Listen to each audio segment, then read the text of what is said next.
네, 뉴스타트 2부로 이어갑니다. 미국과 이란이 연이틀 직간접적인 공격을 주고받은 데 이어서 이스라엘이 레바논을 공격하며 중동 지역 전운이 다시 고조되는 분위기입니다. 베네수엘라 강진 발생 4흘째, 사망자는 1,500명에 육박하고 있습니다. 워싱턴 연결해 자세히 알아보겠습니다. 신윤정 특파원, 이란이 미군의 공격에 대응해 중동 내 미군 기지들을 타격했다고 밝혔는데요. 바레인을 향한 공격이 발생했다고요? 네, 현지 시간 토요일 미 해군 5함대가 주둔하고 있는 바레인은 이란의 드론 공격을 받았다고 밝혔는데요. 그러면서 이란은 긴장 완화 노력이 진행되는 중에 공격을 계속해 평화 노력을 훼손한 책임이 있다고 이란을 규탄했습니다. 미 일간 월스트리트 저널은 기지 내 주요 시설이 파괴돼 4억 달러, 약 5,500억 원 상당의 복구 비용이 발생할 것으로 추산된다고 보도했습니다. 이란은 이번 공격의 배후임을 구체적으로 인정하진 않았지만 미군 연계 목표물을 타격했다고 밝혀서 공격을 감행한 것으로 보입니다. 이란 외무부는 그러면서 미국의 공습에 대한 방어적 차원이라며 책임을 미국에 넘겼습니다. 모즈타바 하메네이 이란 최고 지도자의 군사고문도 미국이 호르무즈 해협 긴장을 유발해 종전 합의를 위반했다면서 대응은 신속하고 단호할 거라고 말했습니다. 이와 별도로 이날 호르무즈 해협에서는 유조선 한 척이 또 정체불명의 발사체 공격을 받았다고 영국 해군의 해사무역기구가 밝혔는데요. 이란의 소행인지는 확실치 않지만 미국의 공습에 대한 이란의 보복일 거란 분석이 유력합니다. 미국과 이란은 종전 합의에 서명한 지 9일 만인 전날 호르무즈 해협 상선 피격을 계기로 다시 충돌하면서 중동 지역 긴장감이 고조되고 있습니다. 네, 종전 양해각서 이행의 또 다른 변수죠. 레바논 전선에서도 충돌이 벌어졌다고요. 네, 이스라엘이 친이란 무장정파 헤즈볼라의 근거지인 레바논 남부 나바티에 지역을 공격했습니다. 이스라엘과 헤즈볼라 간 무력 충돌을 멈추기 위해 미국 중재로 이스라엘과 레바논이 평화 기본 합의안에 서명한 지 하루 만에 이루어졌는데요. 헤즈볼라 수장인 나임 카셈 사무총장은 공격을 받은 뒤 성명을 내고 전날 합의는 굴욕적이고 주권을 포기하는 거라며 무효라고 주장했습니다. 그러면서 레바논이 이스라엘의 점령을 정당화하고 있다면서 이스라엘이 레바논에서 철수할 때까지 압박을 계속할 거라고 말했는데요. 발언 잠시 들어보겠습니다. المقاومة من كل لبنان طرح خطير جدا يتجاوز كل الخطوط الحمراء. 이에 맞대응해 카츠 이스라엘 국방장관은 이스라엘 군의 레바논 남부 안보지대에 장기 주둔 지시를 했다고 밝혔는데요. 이어 평화 합의의 원칙은 헤즈볼라가 레바논 전역에서 무장 해제하지 않는 한 이스라엘은 병력을 철수하지 않는다는 거라고 강조했습니다. המחייבת את פירוק החיזבאללה מנשקו בכל לבנון ומבהירה כי עתידה של לבנון לא יוכתב עוד על ידי איראן והחיזבאללה. 네, 베네수엘라 상황도 짚어보겠습니다. 생존자 구조의 골든타임으로 여겨지는 72시간이 가까워지고 있는데 현재 상황은 어떻습니까? 네, 현지 시간으로 27일 저녁이 되면서 지난 24일 저녁 지진이 발생한 지 72시간, 3일이 다 되고 있는데요. 베네수엘라 당국과 국제구호대, 시민들은 한 명의 생존자라도 더 찾기 위해 긴박한 구조 작업을 벌이고 있습니다. 거의 72시간 동안 무너진 건물에 갇혀 있던 여성 등 극적인 구조 소식도 전해지고 있습니다. Ahorita es que estamos recibiendo ayuda de los que vienen de afuera. Han sacado ya cantidades de muertos los mismos personas de aquí. 동시에 사망자 수도 빠르게 늘어 베네수엘라 당국 집계 사망자는 1,430명으로 하루 새 500명 넘게 급증했습니다. 부상자 수는 3,200여 명이며 가족들이 신고한 실종자 수는 최소 68,900명에 이릅니다. 이런 가운데 이번 연쇄 강진으로 인한 직접적인 피해액이 약 10조 원으로 베네수엘라 국내 총생산의 6%에 달한다는 유엔의 잠정 평가가 나왔습니다. 유엔 개발 계획은 도로와 교량 등 공공기반 시설 피해는 포함되지 않았다면서 장기 재건 비용까지 포함하면 직접 피해액의 1.5에서 3배에 달할 수 있다고 경고했습니다. 지금까지 워싱턴에서 YTN 신윤정입니다. 이 지진 폐허 속에서도 베네수엘라에는 강진 발생 이후에 지금까지 200여 차례가 넘는 여진이 이어지고 있습니다. 이런 위험 속에서도 라가이라 주민과 가족들은 건물 속에 매몰되어 있는 이들을 찾기 위해 맨손과 손에 잡히는 도구는 무엇이든 동원하고 있습니다. 보도에 이승훈 기자입니다. 한 10대 소년이 건물의 잔해를 치우고 있습니다. 가진 장비라곤 손에 낀 장갑이 전부입니다. 자원봉사자가 도움을 주러 나타나자 그제야 114부로 조금 깊은 힘을 내봅니다. 소년은 지금 여기서 엄마를 찾고 있습니다. Y buscando a mis familiares, a mi madre, a mi hermano pequeño que coye, lo único que están en el apartamento. Yo no me encontraba allí y bueno, con la fiel esperanza de que nos consigamos así sea, bueno, ya sin signos vitales, ya que lo que pasó es bastante devastador y bueno, nos encontramos con el corazón hecho pedazo, hermano. 소식 듣고 친척이 한달음에 찾아왔습니다. 챙겨줄 수 있는 거라곤 장갑과 삽 몇 자루, 또 해줄 수 있는 거라곤 따뜻하게 안아주는 것. 그게 전부지만 소년에겐 유일한 힘이 됩니다. Vine con mis tías, familiares, y guantes, pico, pala, hermano, para buscar pues, la última palabra tienes Dios, vamos con fe por ir para arriba.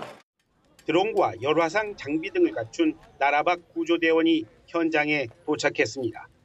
다만 한때 아파트가 서 있던 곳이라곤 믿겨지지 않는 현실에 어디부터 시작해야 하나 걱정부터 앞섭니다. 하지만 반가운 도움에도 불구하고 시간이 지날수록 매몰자 가족에게 전해지는 것. 생존의 기쁨보단 골든타임을 놓친 안타까운 주검 소식이 대부분입니다. YTN 이승훈입니다. 우리 시간으로 어젯밤 10시 34분 아프가니스탄 북동부 주름으로부터 남쪽으로 43km 떨어진 지역에서 규모 6.1의 지진이 발생했다고 미국 지질조사국이 밝혔습니다. 진앙은 북위 36.47도, 동경 70.76도며 지진 발생 깊이는 199km입니다. AFP는 아프간 수도 카불을 비롯해서 여러 곳에서 강한 진동이 감지됐으며 카불에서는 한 건물 내벽에 큰 균열이 생겼다고 전했습니다. 지진 발생 지역과 동쪽으로 접한 파키스탄 북부 일부 지역에서도 큰 진동으로 공포에 질린 주민들이 집 밖으로 뛰쳐나왔습니다. 현재까지 지진으로 인한 사상자 등 구체적인 피해는 보고되지 않았습니다.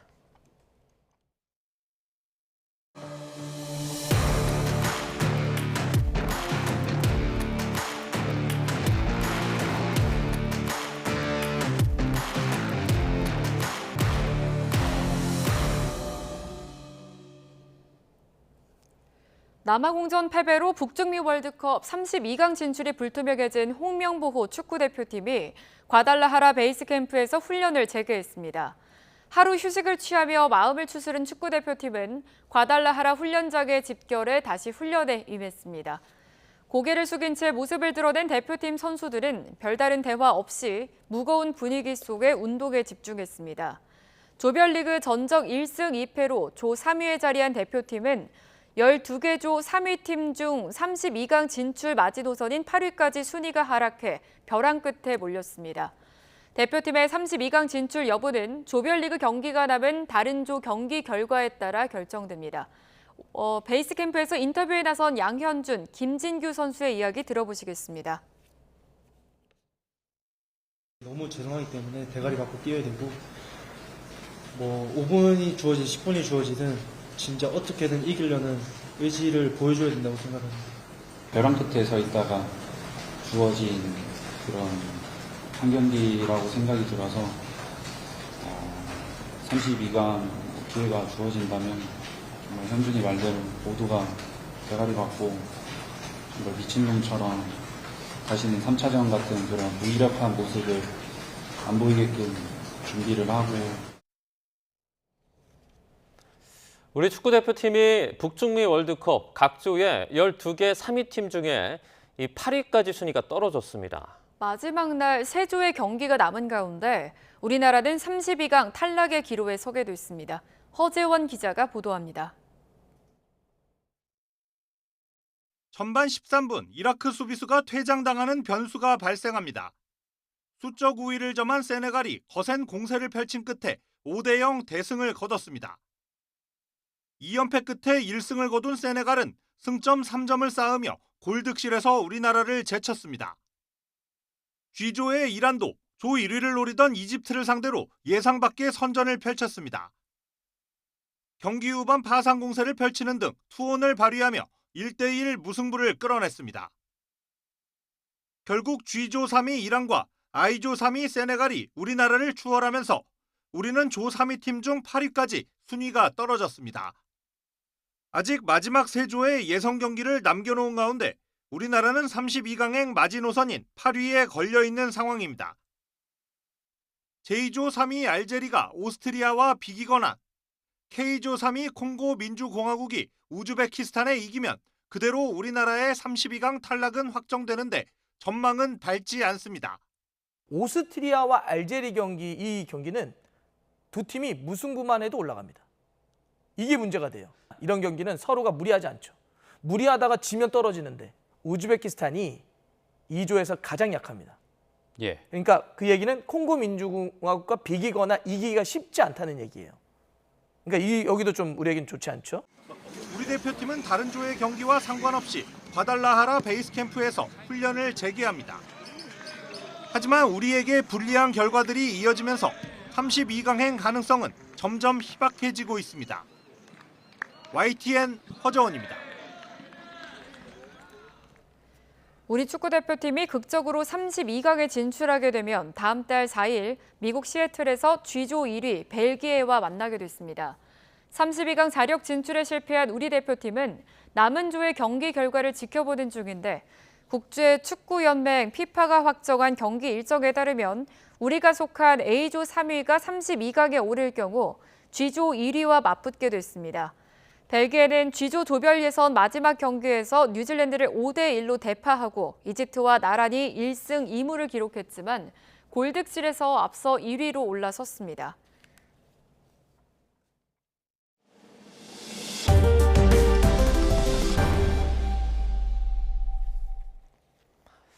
오는 8월 더불어민주당 전당대회를 앞두고 계파 간의 경쟁이 가열되고 있습니다.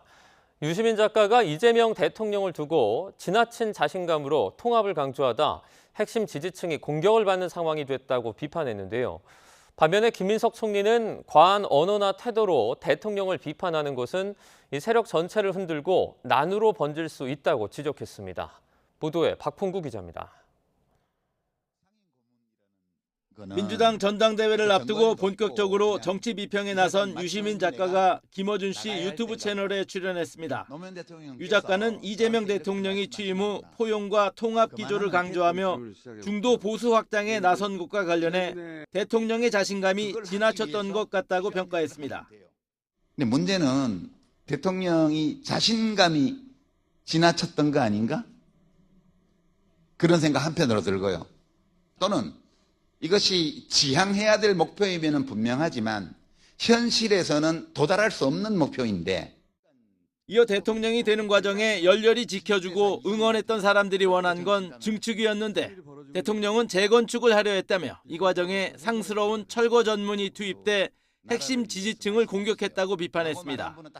이는 민주당 구주류인 친노 친문 세력을 향해 멸칭 용어까지 써가며 공격하는 상황을 설명한 것으로 지금 여권은 자가 면역 질환에 걸려 있다고 진단했습니다. 이재명 대통령의 지지율이 떨어진 거는 최근에 보면 흥미로운 현상인데 민주당 지지율은 덜 떨어지거나 또는 심지어 약하게 상승하는 반면 대통령의 국정수행 지지율은 팍 떨어지고 있습니다. 유 작가는 또 전당대회를 앞두고 지금 민주당에서 벌어지는 일은 과거 윤석열 정권 때 나경원과 안철수의 출마를 막던 일과 거의 비슷하다고 주장했습니다. 김민석 국무총리는 광주에서 특강을 통해 최근의 국정 지지율 하락과 정당 지지율 역전 현상에 대해 언급했습니다. 그러면서 과하게 대통령을 비판하는 것은 전체 리더십을 흔들어 자칫 난 같은 것으로도 연결될 수 있다고 경고했습니다. 전쟁이나 난리로 이어질 수 있다는 얘기입니다. 과한 언어나 태도로 대통령 현재로서 비판하는 것, 그것은 과거로 치면 자칫 잘못하면 그러한 과잉 자신감에 의한 역사에 있던 난 같은 것으로도 연결될 수 있다. 이렇게. 김 총리는 또 지방선거 결과가 기대에 못 미친 만큼 이번 민주당 전당대회는 국정을 이끌 정당의 틀을 토론하는 장이 돼야 한다고 주장했습니다. 민주당 전당대회는 무슨 친 누구냐, 친 뭐냐 이게 문제가 아니라고 봅니다. 이번 선거의 결과 민주당이 어려움에 빠졌으면 민주당은 그 결과를 놓고 책임 있는 정당답게 여당답게. 김 총리는 민주당 여성 당선인 워크숍에도 참석해 내가 대통령을 만들었다는 식의 과잉한 자신감으로 대통령을 비판하는 경우가 있는데 태도나 마음이 절제돼야 한다며 유작가 발언을 지적했습니다. 또 6.3 지방선거 결과를 두고 잘못하면 이러다 계속 야당을 하게 되는 것 아닐까 하는 불안이 엄습한다며 선거를 주도했던 정청래 대표를 우회 비판했습니다. YTN 박홍구입니다. 더불어민주당 전당대회 참여가 예상되는 송영길 의원이 5일 동안의 방미 일정을 마치고 어제 오후 인천공항을 통해서 귀국했습니다. 송 의원은 공항에서 전당대회 출마 여부를 묻는 기자들의 질문에 전북 지역 권리당원들을 만나는 등 의견 수렴을 더 한 뒤에 결정하겠다고 말했습니다. 송 의원이 출마할 경우에 민주당의 차기 당대표 경쟁 구도는 김민석 국무총리, 정청래 전 대표 등과 함께 3파전이 될 전망입니다. 송 의원은 오늘 전북 전주에서 타운홀 미팅을 여는 등 당원 접촉을 늘려나간다는 계획입니다. 삼성전자와 SK하이닉스의 대규모 호남 투자 결정이 임박했다는 관측이 나오자 여야 정치권은 주말에도 공방을 이어갔습니다. 국민의힘 박성은 수석 대변인은 논평에서 호남에 용수가 부족할 수 있다는 우려에 이재명 대통령이 물은 충분하다고 언급하지만 과학적인 근거가 뒷받침되지 않았다고 지적했습니다. 유승민 전 의원은 대통령은 왜 전력과 인력, 부지 등의 이야기는 안 하고 물만 얘기하냐며 합리적인 근거나 공정한 경쟁 없이 호남으로 간다면 후폭풍은 감당하기 어려울 것이라고 비판했습니다. 국민의힘 안철수 의원은 박근혜 정부 당시에 국정농단처럼 이 대통령과 김용범 정책실장의 행태는 직권남용 현행범들의 행태라고 해도 과언이 아니라고 말했습니다. 이에 대해서 민주당 이주희 원내대변인은 논평을 내고 두 기업의 호남 반도체 클러스터 조성 검토는 지역 소멸 위기를 극복하고 국가 첨단 산업의 경쟁력을 제고하기 위한 정부의 정책 기조에 호응한 결과라고 반박했습니다. 특히 안 의원의 주장에 대해서는 국가 균형 발전이라는 중대한 과제를 정쟁의 도구로 전락시켰다며 허위사실 유포 등의 혐의로 고발 조치하겠다고 경고했습니다. 이재명 대통령은 삼성전자와 하이닉스의 호남 반도체 투자 발표 예측과 관련해서 일각에서 용수 부족 가능성이 제기되는 것에 대해 호남에도 영남이나 수도권만큼 물은 충분하다며 직접 반박에 나섰습니다. 이 대통령은 SNS에 관련 기사를 인용한 뒤 첨단 도시 발전에 필요한 만큼 관리 시스템을 갖추고 수자원을 제대로 배치 관리하면 하루 100만 톤의 산업용수 공급도 가능한 것으로 검토됐다면서 이같이 밝혔습니다. 이 대통령은 호남의 수자원에 대해서는 수십 년간 분할 지배라는 정치적인 목적을 위해 호남을 농업도시 수준으로 관리하면서 농업용수 공급 필요를 충족시키는 정도로 수자원을 방치했다고 지적했습니다. 그러면서 삼성과 하이닉스가 반도체 생산의 필수 요소인 용수가 부족한 지역에 검토도 없이 초대규모 공장 설립 계획을 할 만큼 어리석지 않다며 정부도 물이 없는 지역에 공장을 짓도록 권유하지 않는다고 강조했습니다. 정부가 7차 석유 최고 가격을 리터당 150원 내리며 휘발유 가격 부담이 가벼워질 것이란 기대가 큽니다. 하지만 주유소 현장에서 체감하려면 조금 더 시간이 필요해 보입니다. 김세호 기자의 보도입니다. 정부가 7차 석유 최고 가격을 리터당 석 달 만에 150원으로 인하하면서 2,000원대에 이른 휘발유와 경유 등의 가격은 1,800원까지 내려올 수 있다는 전망이 나옵니다. 하지만 서울 등 주요 도시 주유소 휘발유 평균 가격은 아직도 2,000원 넘게 유지하고 있습니다. 모처럼 휘발유 가격 인하에 대한 기대감은 커지고 있지만 이를 현장에서 체감하기까지는 다소 시간이 걸릴 것으로 보입니다. 소비자들이 느끼는 부담도 여전합니다.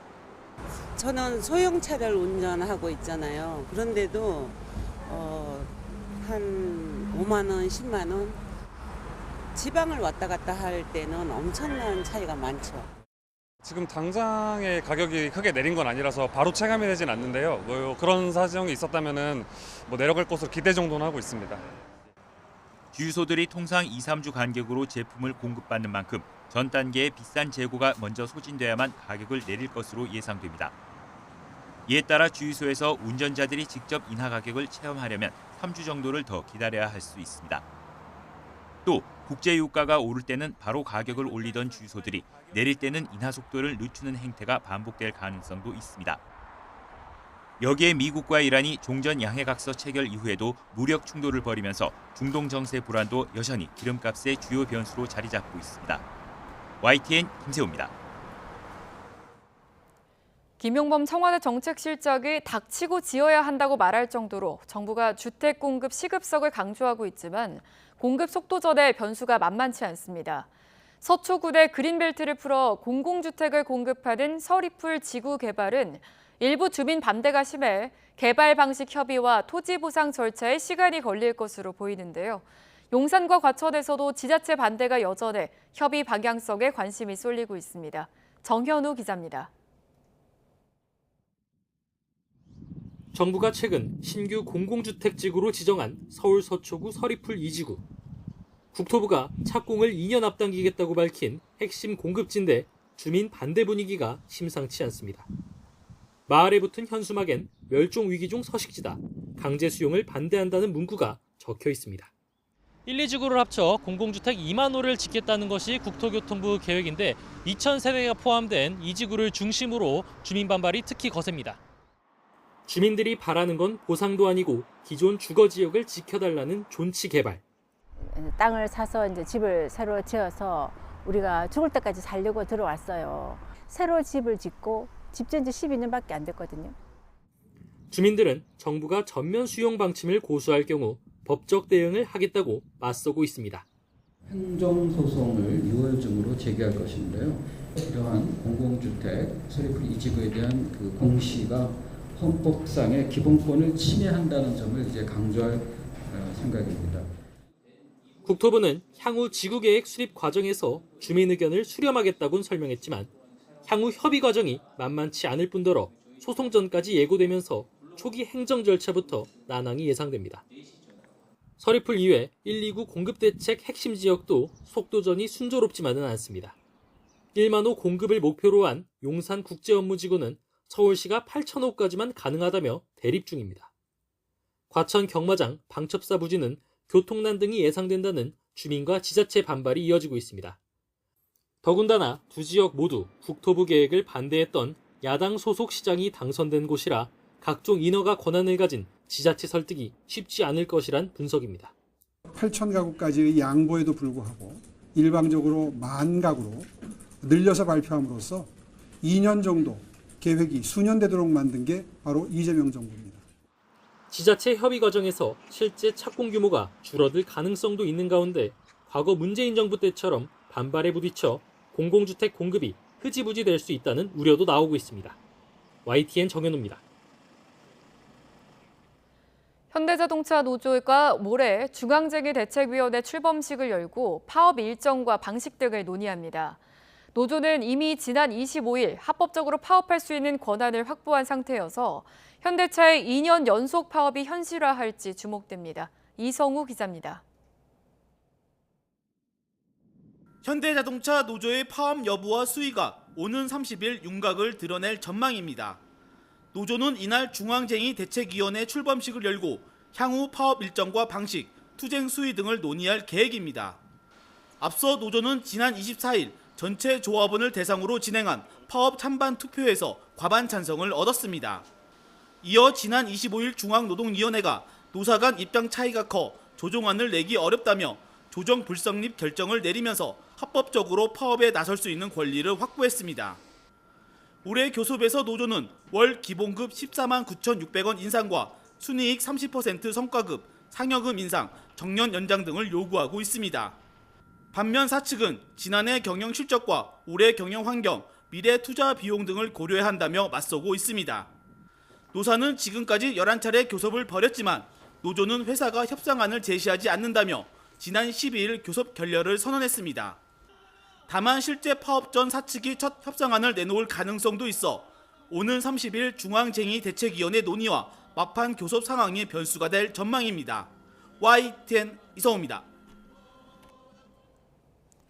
구제역 중앙사고수습본부는 경북 예천군의 한 돼지 농장에서 어제 구제역이 발생했다고 밝혔습니다.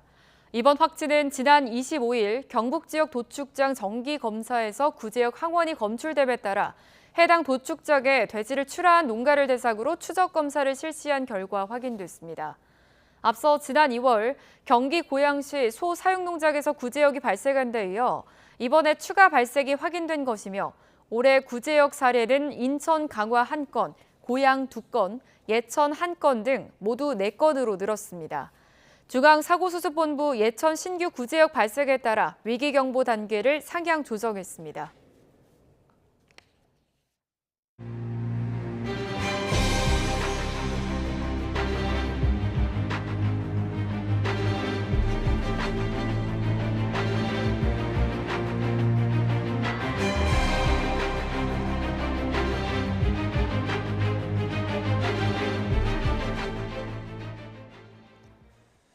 이른바 매관매직 혐의로 기소돼 1심에서 징역 7년을 선고받은 김건희 씨 측은 납득할 수 없는 판결이라며 즉각 항소하겠다는 뜻을 밝혔습니다. 2심이 진행되면 쟁점은 대가성 여부가 될 것으로 보입니다. 김준영 기자입니다. 특검이 기소한 혐의에 대해 1심 재판부는 모두 유죄로 판단했습니다. 각종 청탁을 대가로 서희건설 이봉관 회장과 이배용 전 국가교육위원장, 김상민 전 부장검사, 로봇계 사업가 서성빈 씨 등으로부터 금품을 받은 혐의가 모두 인정된 겁니다. 피고인 김건희는 영부인이라는 지위가 요구하는 사회적 책무를 외면한 채 그 지위를 그저 사적 이익 추구의 수단으로 활용하였던 점에서 그 죄책이 더욱 무겁고 특검은 환영의 뜻을 밝혔지만 국민들의 그 법감정에 어느 정도는 부합하는 적절한 판결이 선고됐다고 생각합니다. 김건희 씨 변호인단은 1심 판결을 받아들일 수 없다며 항소하겠다고 말했습니다. 너무 저희한테 불리한 정황들만 확대 해석한 게 아닌가 그런 측면이 있습니다. 따라서 저 법리적인 측면에서나 사실관계 측면에서 충분히 다퉈볼 만한 여지가 있다 생각하기 때문에 판결문 면밀히 검토해서 이제 항소를 하도록 하겠습니다.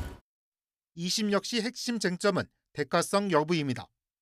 김건희 씨는 각종 청탁을 알선해주는 대가로 반클리프 목걸이와 티파니 브로치, 그라프 귀걸이 등 이른바 나토 3종 세트를 비롯해 3억 원 상당의 금품을 챙긴 혐의를 받고 있습니다.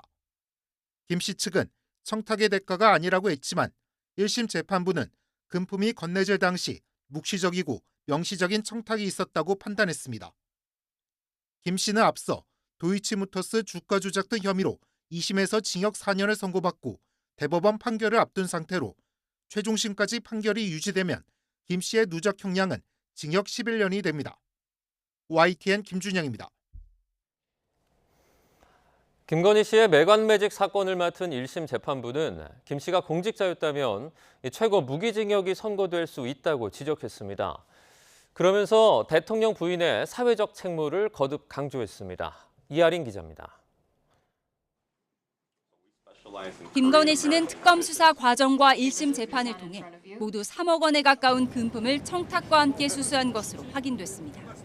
1심 재판부가 진품으로 본 이후한 화백의 그림은 물론 명품 가방과 시계, 귀걸이, 목걸이 등을 챙겼습니다. 일반 국민이 평생에 한 번도 쉽게 취득하기 어려운 고가의 물품들을 피고인 김건희는 별다른 끄리낌 없이 타인으로부터 수수하여 왔습니다. 재판부는 김건희 씨가 공직자였다면 뇌물죄가 적용돼 최고 무기징역이 선고될 수 있다고 지적했습니다. 만약 피고인 김건희가 공무원 신분이었다면 수뢰액이 1억 원 이상인 경우 무기 또는 10년 이상의 징역이 나는 중형이 대상입니다.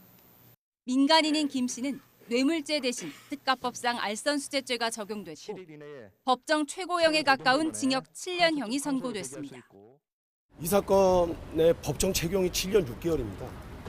근데 알선수재 사건에서 저는 이제 변호사 경력상 이렇게 형량이 많이 나온 걸 본 적이 없습니다. 재판부는 양형 이유를 통해 대통령 부인의 역할과 책임을 여러 차례 강조했습니다. 그 어떤 고위공직자보다 대통령과 국정운영 전반에 막강한 영향력을 미칠 수 있는 지위인데도 사회적 책무를 외면했다고 질타했습니다. 재판부는 김 씨가 영부인의 지위를 그저 사적 이익 추구 수단으로 활용했고 김건희 씨를 둘러싼 비공식적인 청탁 구조는 사회 전반에 걸쳐 광범위하게 형성돼 있다고 꼬집었습니다. YTN 이하린입니다. 김건희 씨는 지난 대선 당시에 자신의 행적을 두고 논란이 일자 윤석열 전 대통령이 당선되더라도 아내 역할에 충실하겠다고 밝혔습니다. 하지만 이번 매관매직 사건 1심 결과를 보면 김건희 씨는 결국 국민과의 약속을 어긴 셈이 됐습니다. 이만수 기자입니다. 대선 기간이었던 지난 2021년, 김건희 씨는 허위 학력과 경력 의혹이 불거지자 대국민 사과에 나섰습니다. 미래를 읽기라도 한 건지 이렇게 약속했습니다. 대통령이 되는 경우라도 아내의 역할에만 충실하겠습니다. 하지만 취임 초부터 팬클럽을 통한 용산 내부 사진 유출, 순방 당시 사진 논란 등 잦은 구설에 올랐습니다. 이뿐이 아니었습니다. 매관 매직 사건 1심 판결을 통해 보면 김건희 씨는 윤 전 대통령 당선 때부터 거침없이 또 거리낌 없이 금품을 받아 챙겼습니다. 인사와 공천, 사업 지원 등 청탁도 다양했고 이봉관 서희건설 회장 맞사위는 실제 국무총리실 비서실장에 임명되는 등 일부는 실현되기도 했습니다. 이는 마땅히 공정하고 투명하게 이루어져야 할 공적 의사결정의 과정이 금품과 결부되어 피고인 김건희의 개인적인 이익을 위해 거래의 대상으로 전락한 것으로 조심 또 조심하고 아내 역할에 충실하겠다던 말은 지켜지지 않았고 아무것도 아닌 사람이라는 해명도 사실이 아니었던 셈입니다. 국민 여러분께 저같이 아무것도 아닌 사람이 이렇게 심려를 끼쳐서 진심으로 죄송합니다. 김 씨는 수사 과정에서도 여러 차례 말을 바꾸고 거짓 해명으로 일관했습니다. 재판부조차 김 씨가 범행의 흔적을 은폐하려 했고 반성하지 않는다면서 강도 높게 질타할 정도였습니다. 실세 대통령 부인, 부의 재료로 불렸던 김건희 씨는 자신의 본분을 잊은 채 수시로 금품을 받았고 끝내 중형이 선고됐습니다. YTN 이만수입니다. 법원과 헌법재판소의 갈등이 점점 극으로 치닫는 모양새입니다. 재판소원과 반대로 이번엔 법원이 헌재 처분의 위헌성을 따지겠다고 나선 건데요. 헌재는 법원의 의견서 요청을 거부하는 쪽으로 응수할 전망입니다. 신귀혜 기자가 보도합니다. 재판소원으로 갈등을 빚었던 법원과 헌법재판소가 또 한 번 맞붙었습니다. 이번엔 법원이 헌재의 헌법소원 심리 지연을 두고 위헌 여부를 심사하겠다며 나선 겁니다. 헌법 107조 2항은 재판의 전제가 되는 명령, 규칙, 처분에 대한 최종 심사권이 대법원에 있다고 규정합니다. 행정소송에서 하위 법령이 제대로 입법되지 않은 경우 등이 이 조항에 따라 법원의 심사를 받는데 헌재의 처분이 법원 판단 대상에 오른 건 이번이 처음입니다. 법원은 재판의 전제가 되는 헌법소원의 결론이 4년이 지나도록 나오지 않아 피고인의 기본권이 침해될 소지가 있다며 이번 심사의 이유를 설명했습니다. 헌재는 당황한 기색이 역력합니다. 피고인이 헌법소원을 냈더라도 재판 진행은 가능한데 왜 재판을 이어가지 않았느냐는 겁니다. 또 헌법재판의 주체는 헌재인 만큼 법원의 의견 요청 자체가 근거가 없다는 입장입니다. 재판소원 사건의 경우 헌재가 대법원에 답변서를 요청해 왔는데 이번엔 그 반대의 경우가 전개되는 상황. 법원은 재판소원과는 관련이 없다고 선을 긋고 있지만 이미 각자의 기준대로 서로를 심판하겠다고 나선 모양새가 됐습니다. 현재로선 헌재가 법원이 요청한 기한 안에 의견서를 제출하지 않을 가능성이 큽니다. 전례가 없는 경우라 법원 안에서도 절차의 향방을 쉽게 가늠하지 못하고 있는데 해당 재판부가 어떤 결정을 내릴지 주목됩니다. YTN 신기입니다. 대포 통작을 목적으로 한국인을 캄보디아로 유인해 감금하고 폭행한 조직이 무더기로 검거됐습니다. 지난해 코리아 전담반이 출범한 이후 경찰의 캄보디아 범죄 조직 수사에도 탄력이 붙는 것으로 보입니다. 배민혁 기자입니다. 개인 통장을 산다며 인터넷에 올라온 홍보물입니다. 일당은 광고를 보고 연락한 피해자들에게 항공권을 지원해주고 캄보디아로 유인한 뒤 감금하고 폭행해 통장을 빼앗았습니다. 통장은 피싱 범죄 조직에 넘어갔는데 경찰은 국외 이송 유인 등 혐의로 대포 통장 유통 조직 총책 등 11명을 검거해 6명을 구속했습니다. 사건 해결에는 한국과 캄보디아 경찰이 합동 근무하는 코리아 전담반이 확보한 현지 정보가 중요한 단서가 된 것으로 전해졌습니다. 코리아 전담반은 대학생이 캄보디아에서 범죄 조직에 고문당해 숨진 사건을 계기로 지난해 12월 설치됐습니다.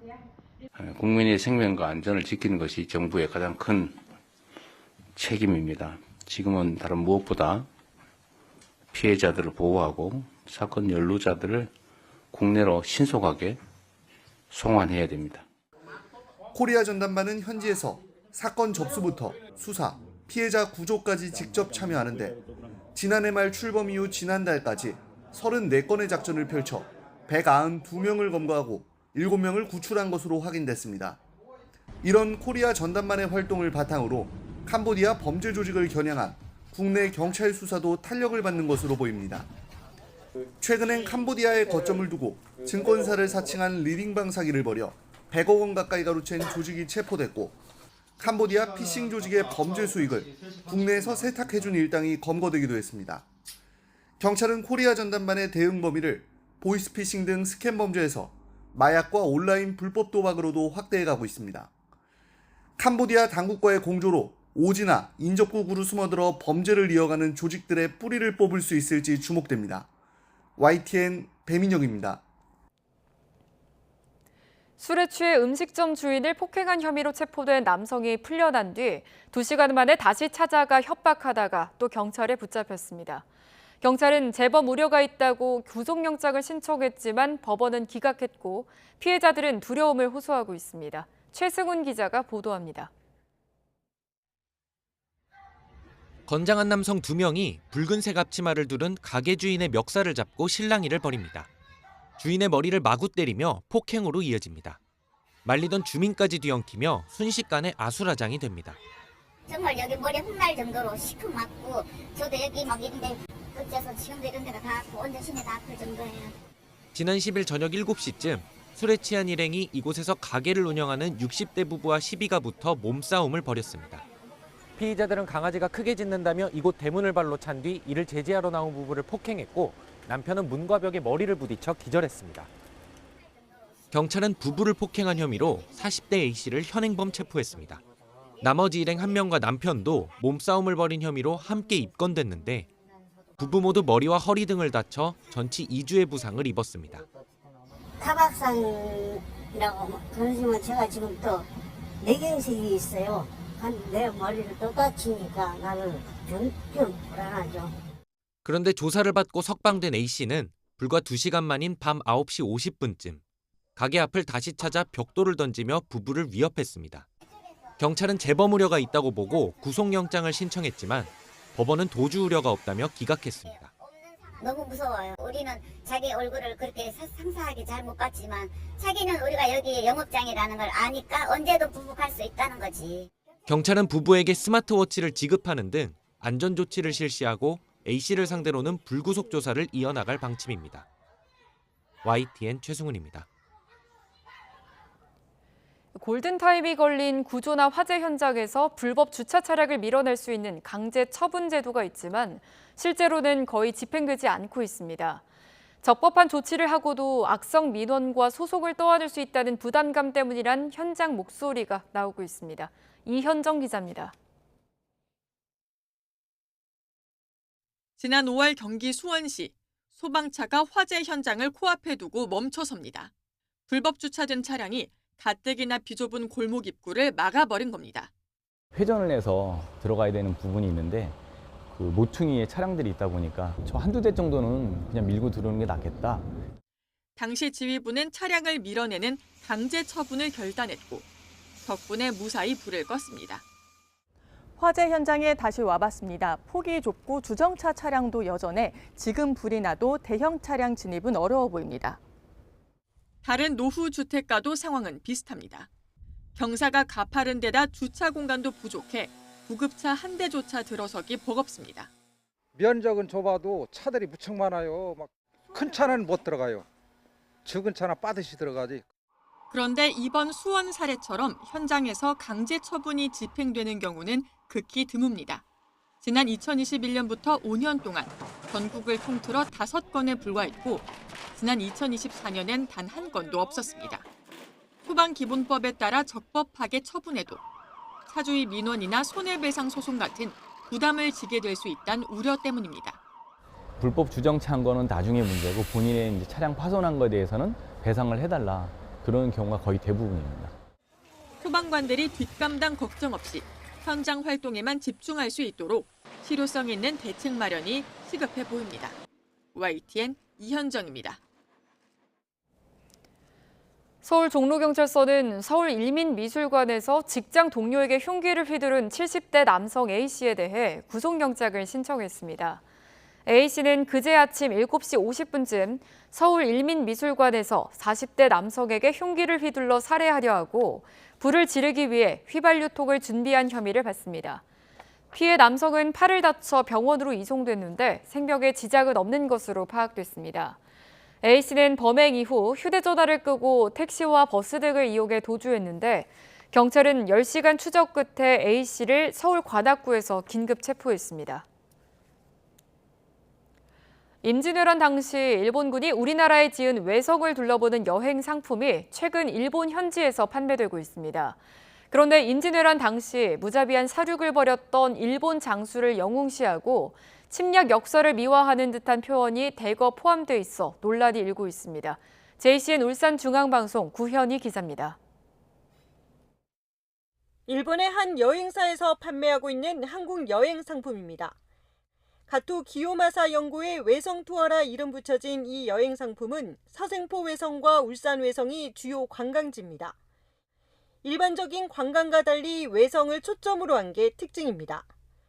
이 외성을 축조한 주인공은 일본 장수 가토 기요마사. 임진왜란 당시 조선군을 무자비하게 사륙해 아끼라는 뜻의 기묘마사라는 별명까지 붙었던 장수입니다. 그런데 이 여행 상품 속에 당시 침략을 미화하는 듯한 표현이 곳곳에 담겼습니다. 일본인을 대상으로 한 일본 여행사 상품이긴 하지만 침략자를 영웅시하는 것에 우려가 나옵니다. 임진왜란이 일어난 다음 해에 돌로 쌓았다는 서생포 외성입니다. 지자체가 만든 안내판을 보면 외성을 가토 기요마사가 지휘해 축조했다는 내용이 대부분입니다. 외성의 역사적 배경과 이 성곽에 대한 안내를 넘어 침략의 역사와 관련한 설명을 더 보완해야 한다는 지적이 나옵니다. 나아가 외성을 찾는 일본인들에게 임진왜란이 발발한 경위와 가토의 행적 등을 정확히 설명하는 안내도 필요하다는 지적입니다. 일본인들이 뭐 그냥 자부심만 느끼고 가도록 하는 것보다는 그들이 와서 당시 울산에서 어떤 나쁜 짓을 했는가를 섞어서 침략의 어떤 그 흔적이다라는 걸 이렇게 강조하는 식으로 이렇게 마지막에 결론을 내는 그런 해설 기법이 필요하다. 우리에게 침략의 흔적으로 남아있는 역사 유적이 침략 역사를 미화하는 곳이 되지 않도록 해야 한다는 목소리가 나옵니다. JCN 뉴스 구현입니다. 기후위기로 한반도 주변 바다가 뜨거워지면서 비의 강도 역시 강해지고 있는데요. 올여름에 허우가 얼마나 내릴지 우려가 큽니다. 폭우는 밤낮을 가리지 않지만 특히 밤에 쏟아지면 대피도 구조도 어렵기 때문에 더욱 위험합니다. 고한석 기자가 보도합니다. 한밤중 도심 도로가 거대한 강으로 변했습니다. 2022년 8월 서울 남서부에 시간당 140mm 넘는 폭우가 쏟아진 날입니다. 잠든 사이 들이친 빗물에 반지하 주택에 살던 가족이 변을 당했습니다. 지난해 7월 깊은 밤 충남 서산에는 200년 만에 한 번 올 법한 물폭탄이 터졌습니다. 번개가 2,500번 넘게 치면서 기상청 관측 장비가 파손되기도 했습니다. 대피도, 구조도 어렵게 만드는 어둠 속 폭우. 탄소 배출 증가로 인한 지구온난화로 강도는 더욱 세지고 있습니다. 기온이 1도 오르면 대기 중 수증기량은 7% 늘어나고 대기가 불안정해지면서 거대한 비구름이 좁은 지역에 만들어집니다. 낮에도 기습폭우를 뿌릴 수 있지만 밤이 되면 더 문제입니다.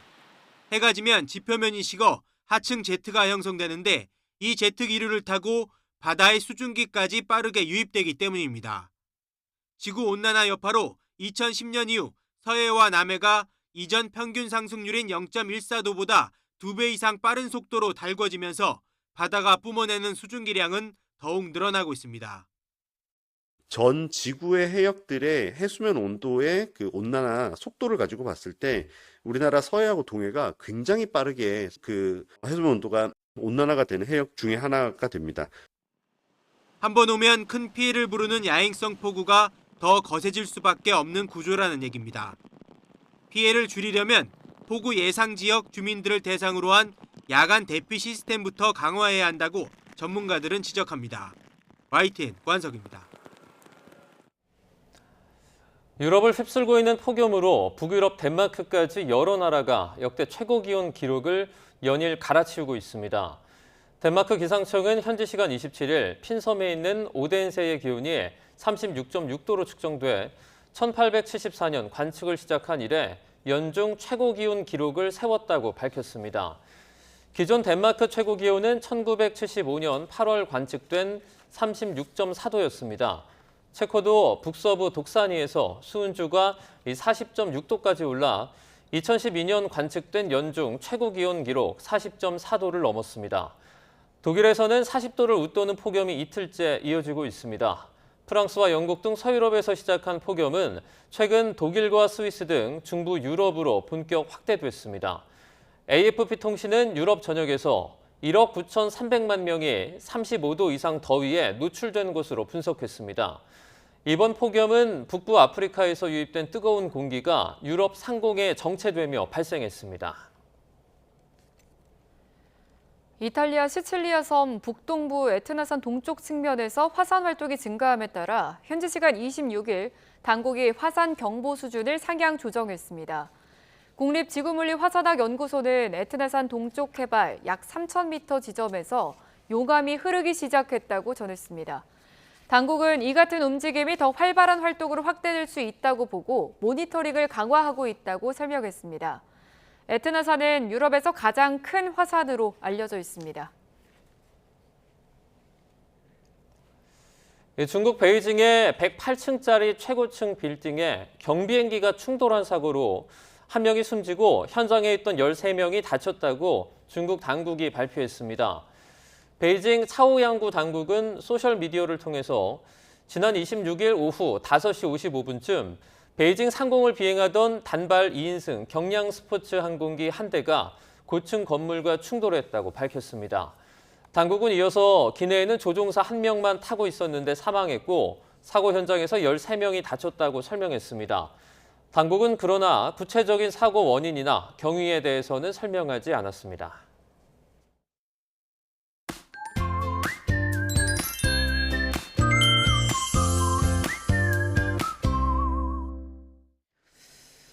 오늘도 실내에서 시간 보내시는 게 좋겠습니다. 오늘도 불볕더위가 이어지겠는데요. 서울의 낮 기온이 32도, 구미 33도까지 오르겠습니다. 기온이 이렇게 크게 오르는 서쪽 지방은 대기 불안정으로 소나기가 오겠습니다. 돌풍과 벼락을 동반하고 우박이 떨어질 가능성도 있습니다. 오늘 자외선과 오존 모두 강합니다. 특히 경기 남부는 오존 지수가 매우 나쁨 단계가 예상됩니다. 현재 기온 살펴보면 서울이 21.8도, 대구가 16.1도 보이고 있고요. 낮에는 서울과 청주가 32도, 대구도 31도까지 오를 것으로 보입니다. 이번 주에도 예년보다 더운 날씨가 이어질 전망입니다. 날씨였습니다. 뉴스타트 2부 마칩니다. 잠시 후 3부가 이어집니다. 시청해주신 여러분 고맙습니다.